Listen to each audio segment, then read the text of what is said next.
Shalom, salam berkat dari kami untuk pendengar sekalian. Saat ini pendengar akan diberkati dengan program Hari Ini Harinya Tuhan bagian yang ke-8. Sebuah program rohani tentang doktrin Alkitab yang menolong kita untuk semakin tertanam dalam kebenaran firman dan bertumbuh dalam kemuliaan. Bersama hambanya, Pendeta Gilbert Lumwendong, STH. Banyak orang merasa doktrin Alkitab sebagai sesuatu yang membingungkan. Tetapi tahukah saudara bahwa doktrin Alkitab intinya adalah memahami Alkitab dengan benar, dengan pemahaman yang sistematis, sehingga kita terus dapat tertanam di dalam kebenaran firman, sehingga kita terus bertumbuh di dalam kemuliaan Allah. Buka hati saudara sekalian untuk menerima berkat-berkat firman-Nya hari ini. Pada dasarnya dalam segala keadaan serta dalam segala situasi kita harus menghadap Tuhan, karena memang Dia Bapa yang baik buat kita. Dia Tuhan yang luar biasa buat kita. Dia sahabat yang sejati yang tidak akan pernah mengecewakan kita. Nah, kalau saudara bertanya, lo kenapa kita harus menghadap Tuhan? Saya pelajari begini, karena dengan menghadap Tuhan kita akan tahu jalan yang terbaik. Kita akan menerima bimbingannya, kita akan menerima tuntunannya.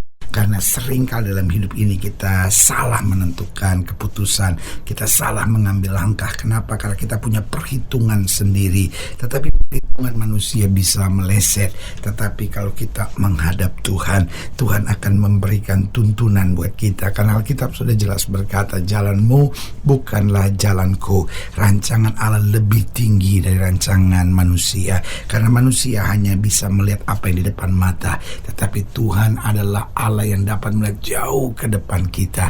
Dia Allah yang memulai segala sesuatu, dan Dia juga Tuhan yang mengakhiri segala-galanya. Sehingga ketika kita menghadap Tuhan, kita mendapat tuntunan, kita mendapat bimbingan dari Tuhan, sehingga kita tahu yang terbaik. Kita tidak meleset, tapi kita mendapatkan anugerah yang kekal. Karena itu saudaraku yang kasih dalam Tuhan, ketika kita dalam menghadapi apapun, ingat, jangan cepat putus asa, tapi juga jangan cepat mengandalkan kekuatan kita sendiri.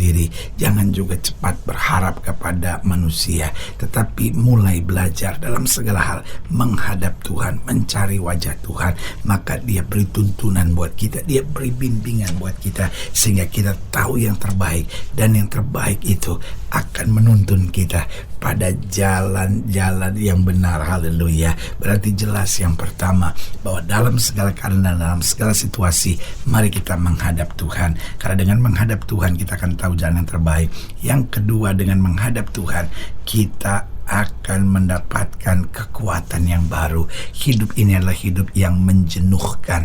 Hidup ini adalah hidup yang melelahkan. Sehingga salah satu persoalan dunia hari-hari ini, banyak orang jenuh, banyak orang lelah, banyak orang merasa bosan dalam kehidupan ini, nggak tahu lagi mesti bertindak apa. Tetapi Alkitab berkata, mereka yang menanti-nantikan Tuhan akan diperbarui kekuatannya.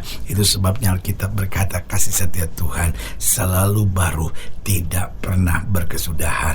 Jadi dengan menghadap Tuhan, yang pertama kita tahu jalan yang terbaik. Yang kedua, dengan menghadap Tuhan kita akan mendapatkan kekuatan baru. Lalu yang ketiga saya pelajari, dengan kita menghadap Tuhan kita akan beroleh berkat, kita akan beroleh mujizat, kita akan beroleh damai surgawi. Oh, ini yang penting sekali.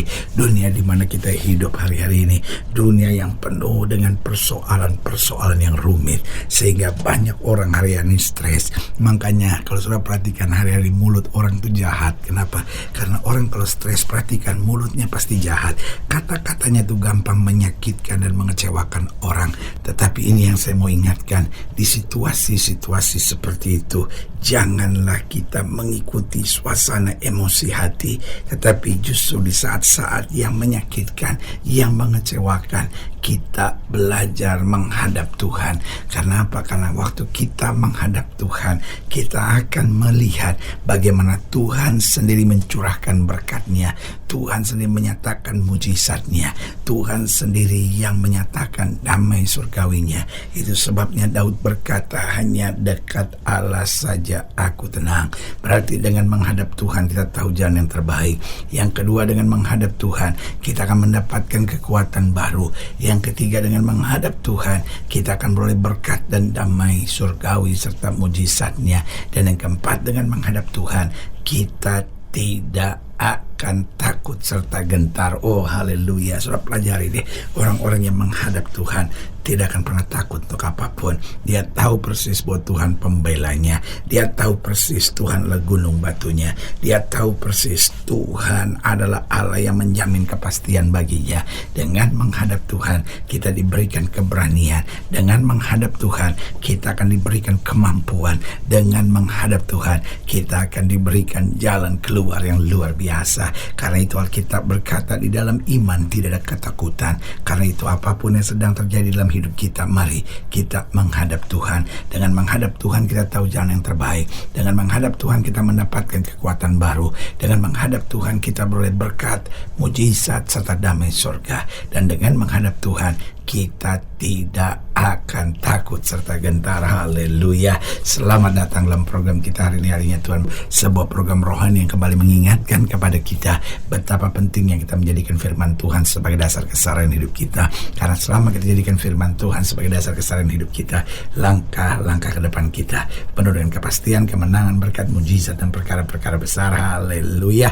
Dalam program ini kita sedang membahas tentang harus menghadap Tuhan. Karena pada dasarnya setiap kita seringkali dalam pergumulan, setiap kali kita dalam masa-masa yang sukar, seringkali kita dalam target-target tertentu yang mungkin belum bisa kita capai. Tetapi dengan menghadap Tuhan kita tahu Tuhan menyediakan yang terbaik. Haleluya.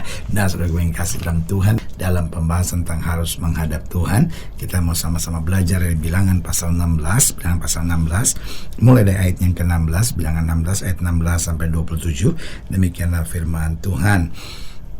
Lalu berkatalah Musa kepada Korah, engkau ini dengan segenap kumpulanmu harus menghadap Tuhan. Perhatikan, apapun yang terjadi, kita harus menghadap Tuhan. Engkau dan mereka dan Harun pada esok hari, baiklah kau masing-masing membawa perbaraannya, membubuk ukupan di atasnya.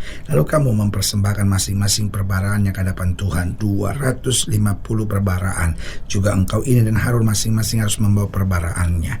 Maka mereka masing-masing membawa perbaraannya, membubuk api ke dalamnya, menaruh ukupan di atasnya. Lalu berdirilah mereka di depan pintu kemah pertemuan, juga Musa dan Harun. Ketika Korah mengumpulkan segenap umat itu melawan mereka berdua di depan pintu kemah pertemuan, tampaklah kemuliaan Tuhan kepada segenap umat itu.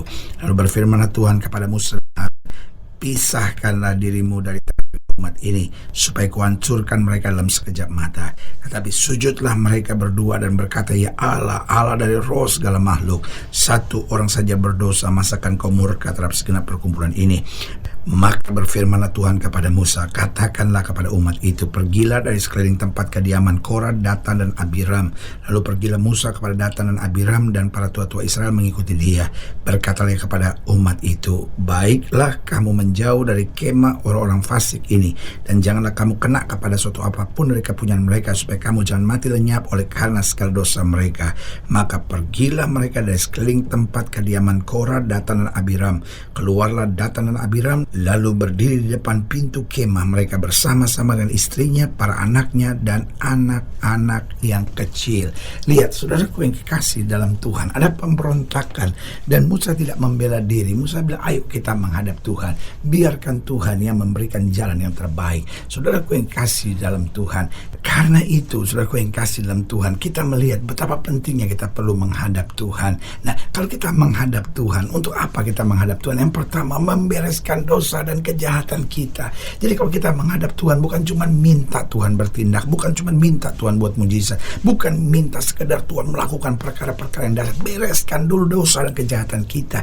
Karena seringkali bukan tangan Tuhan kurang panjang, bukan telinganya nggak sanggup dengar, tapi yang menjadi jurang penghambat rekamu dan alamu itu segala dosamu. Jadi kalau kita menghadap Tuhan, kita harus bereskan dulu dosa dan kejahatan kita, maka kita layak menerima segala anugerahnya. Yang kedua, kita perlu menghadap Tuhan, membawa semua beban dan persoalan kita.